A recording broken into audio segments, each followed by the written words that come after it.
Today's lecture will involve patient communication. This is needed to provide quality care and current medical expertise.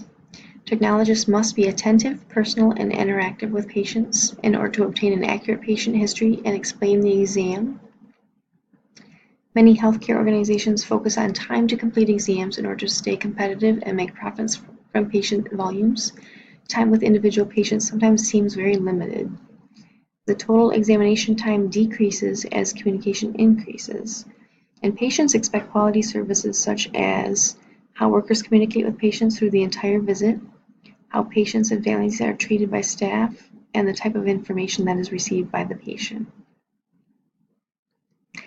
Some of the benefits of effective communication involve improved patient safety, improved patient retention, increased referral, greater profitability, reduced malpractice claims, improved exam quality, increased staff morale, decreased staff turnover, and greater efficiency.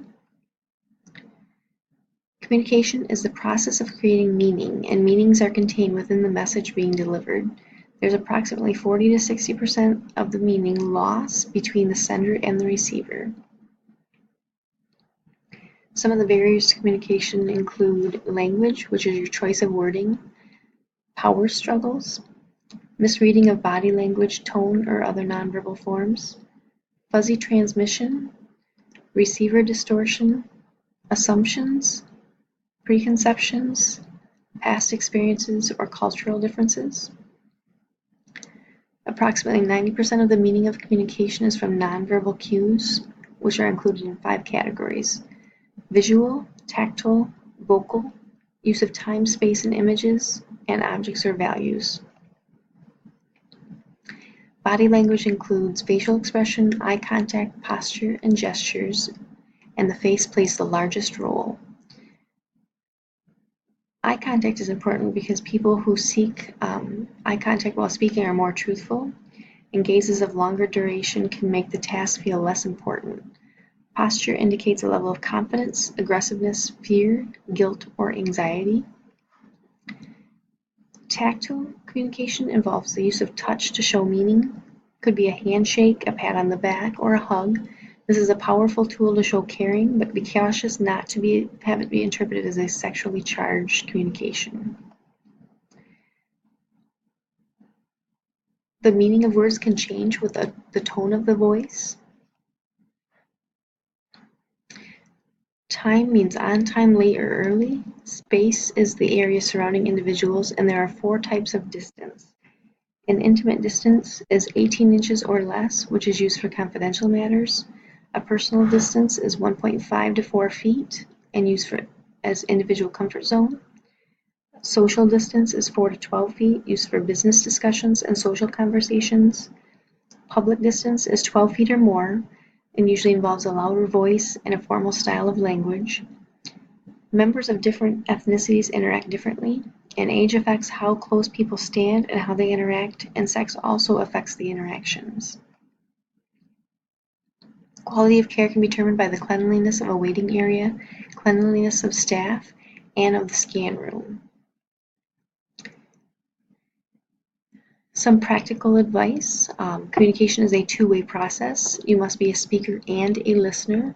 The speaker's responsibilities are to speak loud and clearly. Be aware that the listener may not understand you, and be willing to ask questions to ensure understanding.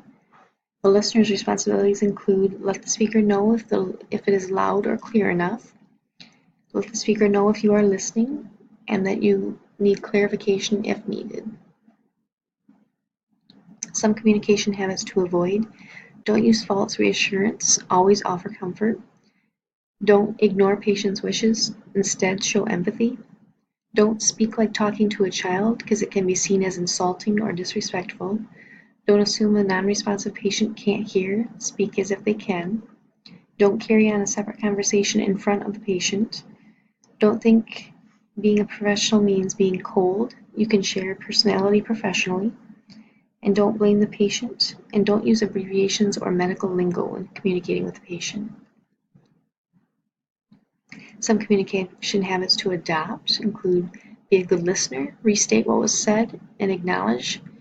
use focus questions and direct information, use the patient's name to personalize the conversation, use touch or comfort and be aware of nonverbal messages, develop a rapport with each patient, explain the procedure before acting, give the patient an opportunity to ask questions, use reflective speech, and give consistent messages.